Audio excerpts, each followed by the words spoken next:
Good morning, gang. Happy Friday morning. Okay. Prepper video this morning and a tool that we take for granted that we should use more of. YouTube. Yeah, I know. Kind of weird, right? Here as we all sit, watch a video on YouTube, me recording it, obviously. We don't take into effect or into account the true great prepping resource it is. Okay. And I'll give you a couple of examples. Right. Yesterday I was out in the yard repairing my lawnmower. It wouldn't start. Okay. So I had to go through and diagnose what was wrong.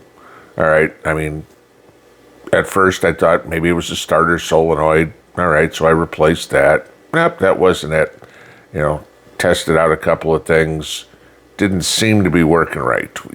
Wasn't getting the voltage to it that I thought. All right. So we'll replace that. But it still wasn't starting right.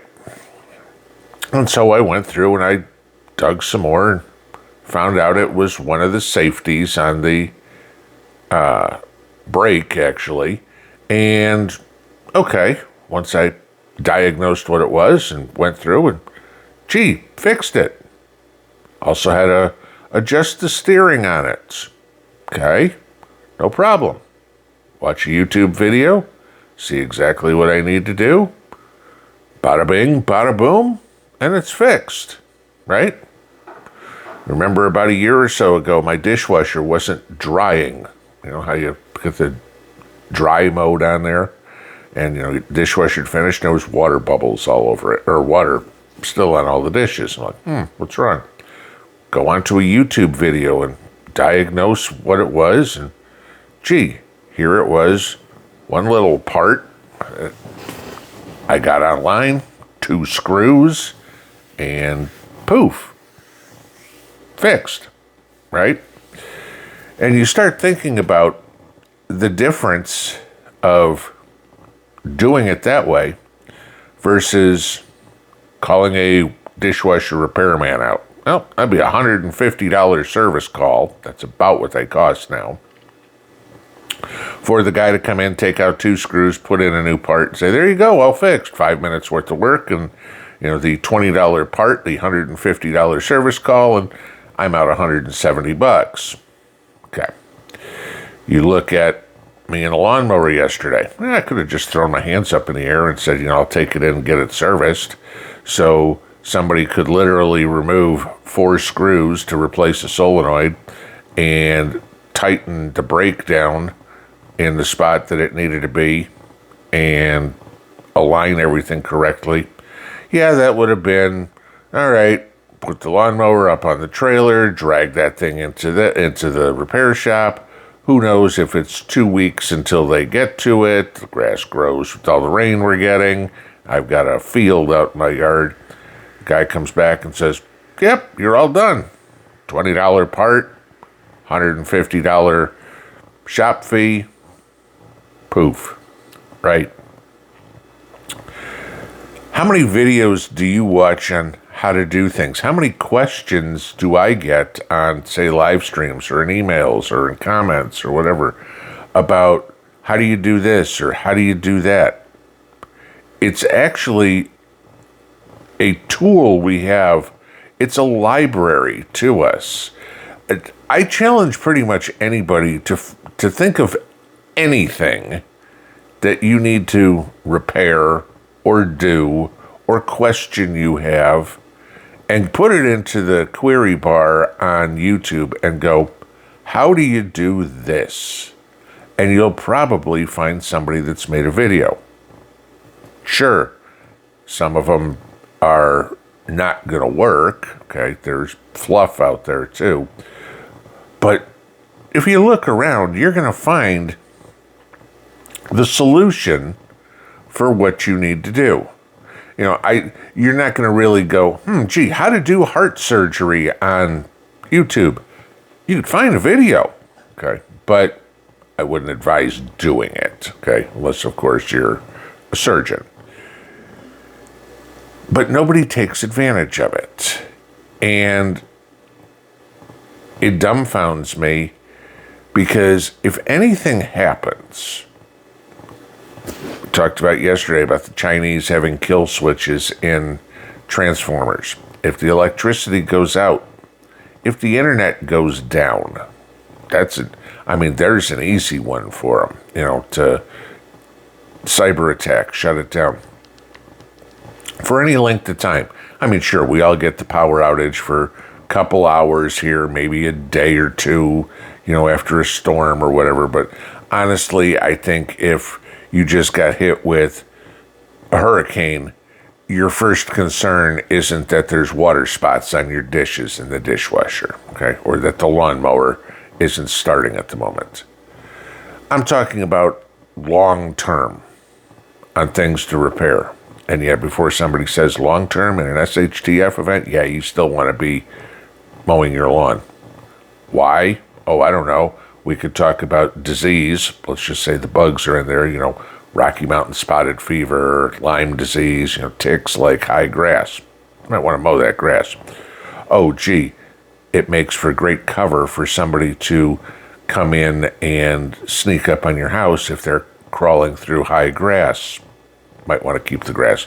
It's blocking somebody else's view in, it's blocking your view out. So just saying, yeah, those are important things. So what do you do? Okay. Do you have a library on your computer, on a thumb drive? That'd be a good place to keep it. Okay. Of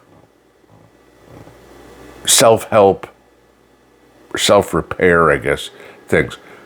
Gardening questions. I've got a playlist of them.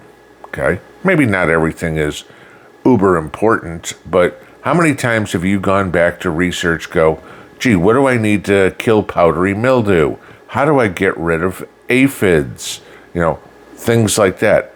Eventually, over time, you do it enough, it's like, okay, yeah, I got this problem again, I use this again, okay? But if you don't have it often, like some of you obviously have asked me about it, so obviously it's not a common problem for you. When you have it, it's like, I need to go look that up. Till you can't. Start downloading some of these videos that you see that you go watch, because obviously those are things that are issues in your life, okay? If you're an avid gardener, which we all should be, you should be creating a library of tips and tricks and everything of how to handle garden issues. If you've got a four-wheeler, a side-by-side, okay, you should be downloading videos on repairs on it that you can do. Or, like I said, the lawnmower, your weaponry, okay? For each different weapon you have, yeah, you should be downloading videos on different aspects about it. I'm guessing if you own the thing, you know how to clean it, okay? But what if all of a sudden now something malfunctions, or, gee, what could this be? How to do whatever. And again, we have all sorts of different levels of people. Maybe you haven't taken down an M16, an AR-15, all the way down before. Maybe you want to go look at how to do that, how to get all the way to the firing pin, or what the extractor is, et cetera, et cetera, et cetera. Not just take the bolt out, wipe it off, and say, okay, I'm done. No, you can disassemble the whole bolt, too. Okay. I'll link below a tool that I use that if you want to start creating a library, do this on anything. Do this on old recipes from the Depression or something, on how people stretched food. There's good recipes in there that could keep you alive. But I'll link this below. And on it, it's free. You can get a paid version too. But the free version, you can download up to 10 files a day, 10 videos a day. I don't think you're probably sitting in front of the computer all day going, gee, you know what, I'm just going to download some more videos for it. Okay, 10 a day, it'll take you half an hour. I mean, the downloads go quick. If you know what you want. You've seen videos that you want to keep, okay? Store them. You put them in your saved file in YouTube. Everything that's in your saved file on YouTube, the watch later, should be somewhere saved offline too. So you can go watch them later. And I know, of course, there'll always be somebody that says, well, if you don't have any power, how are you going to watch the video? Okay. Obviously, you haven't been watching enough of mine. It's nothing earth-shattering, but there's a lot of people that don't know it can be done. There aren't a whole lot of softwares that you can use that will download YouTube videos, because YouTube has a lot of copyrights and stuff like that on stuff, so you can't. But this one can. It's not dark web stuff or anything like that. It's a very common software. But build a library of, like I said, recipes, repairs, tips and tricks. I mean, even if it's downloading music or entertainment, every one of us sits in front of YouTube, obviously if you're watching this video, for some time a day watching something. And again, whether it's for information, whether it's for instruction, whether it's for entertainment, you're going to need all of those in an SHTF event. And while like a lot of my videos are dated, time sensitive, some aren't, okay? 2 years from now, you're not going to care about, some news story I talked about, right? That's current events. But when you have a video on how to diagnose why a lawnmower doesn't start, that's going to be pertinent today, tomorrow, next week, next month. And if you've got a resource at hand to go look it up, that will help. Especially if you have a situation where you're no longer here. Because all of us are concerned about our spouses, our brothers, our sisters, our parents, whomever, our kids, whomever our family is. And each one of us has our own role. Maybe you're the breadwinner and you worry about, if something happens to me, how's the household going to have an income, right? But if something happens to you and you're the only one that's got all the gardening skills, how's the rest of the family going to ever continue to eat? Or you're the only one that knows all the recipes.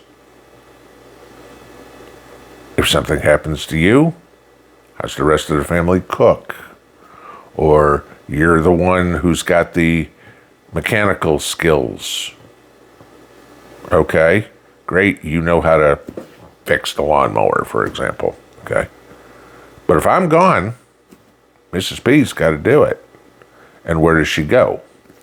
And if I've built that library, then it's accessible to everybody else in my mag, in my family, so that even if I'm not here, they can continue to move forward. And prepping or not, we all want to see our families be able to move forward. We want to pass down a legacy, whether it's financial, whether it's knowledge, whatever. But at least have some sort of preparation for bad times. Your death, I'd say, would be considered an SHTF moment.